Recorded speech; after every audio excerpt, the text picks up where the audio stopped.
Bob Hayes was blazing. Born in Jacksonville, Florida in 1942, Hayes discovered his world-class speed at an early age, rarely losing races against other kids, and often leaving spectators in awe. He attended Matthew Gilbert High School, where he naturally gravitated towards the track team, but also excelled as a backup running back, and helped his team go undefeated and capture a state championship in 1958. Unfortunately, due to segregation laws at the time, many were unable to enjoy his talents. A highly sought-after recruit, Hayes ended up taking his talents to HBCU Florida A&M, where he intended to fully shift his attention toward football. However, those plans would change once the track coach witnessed Hayes' speed during football practice and began pleading with him to join the team. After much persuasion, Hayes relented and began leaving opponents in the dust on the track and gridiron. 1963 would be a pivotal year for the young phenom. On the football field, he rushed for 260 yards on 55 carries, turned 15 receptions into a ridiculous 401 yards, and led the Rattlers with 11 touchdowns. As a runner, he set a new world record for the 100-yard dash, running it in 9.1 seconds, further solidifying his Bullet Bob moniker. Hayes had garnered national attention and ended up being selected to represent the US in the 1964 Summer Olympics in Tokyo. However, Hayes' football coach, Jake Gaither, was reluctant to give his star player time off to train.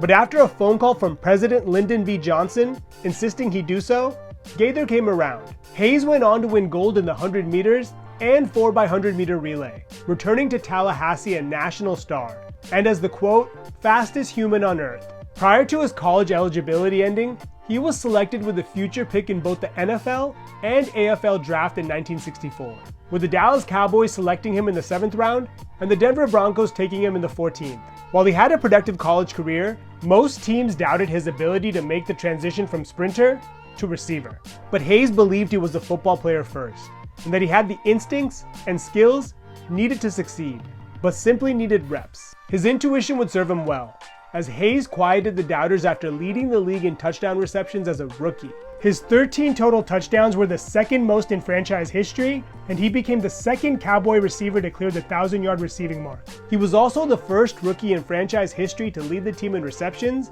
and receiving yards. For an encore, he once again led the league in receiving scores with 13 his sophomore year. Defenders were unable to keep up with him, and found that man-to-man coverage was ineffective. Thus, Hayes forced defenses to adjust, and is credited with inspiring the birth of both zone and bump and run coverage. While the new scheme would help some, spreading the defense came at a cost. It lightened the box, thereby opening up the running game. It also indirectly gave rise to the screen pass, since cornerbacks played so far off of him. Hayes continued being a favorite target of Don Meredith for the next 2 seasons, catching 10 touchdowns in each of them.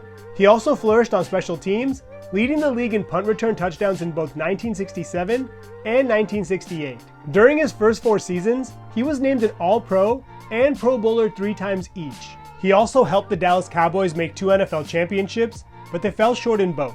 Fortunately, Hayes was showing no signs of slowing down, and in 1970, his 11 touchdowns and ridiculous 26.1 yards per catch average would help Dallas reach their first Super Bowl. He contributed with a 41-yard reception in the big game, but Dallas once again came up empty, losing to the Baltimore Colts 16-13 in what became better known as the Blunder Bowl, due to all the turnovers and miscues. Their postseason luck would take a turn the following year after Roger Staubach was named the starter. With his new QB, Hayes would lead the league in yards per catch for the 2nd consecutive season. Dallas would make it back to the Super Bowl and make amends for the previous season, beating Miami in dominant fashion 24-3. The victory made Hayes the first and only player in NFL history to win both an Olympic gold medal and a Super Bowl. From here, the speedster would unfortunately finally begin to lose steam. Hayes became more of a decoy versus a true deep threat. He played 4 more seasons, with his last coming in San Francisco.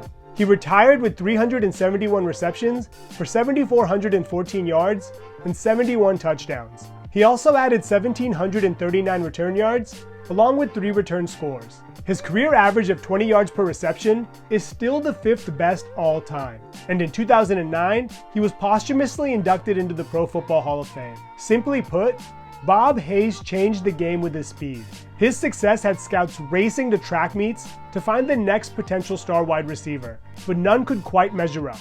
From gold medalist to an all-pro in a little under 2 years, Hayes defied the stigma around track athletes in the NFL. He made teams put a premium on speed and significantly impacted defensive formations. While Emmitt Smith is the first player people think of when they see the number 22 in Dallas, just remember there was another legend that wore the iconic number before he did. I want to thank you for watching, and I would love to know your thoughts on Bob Hayes and if you believe he would succeed in today's game.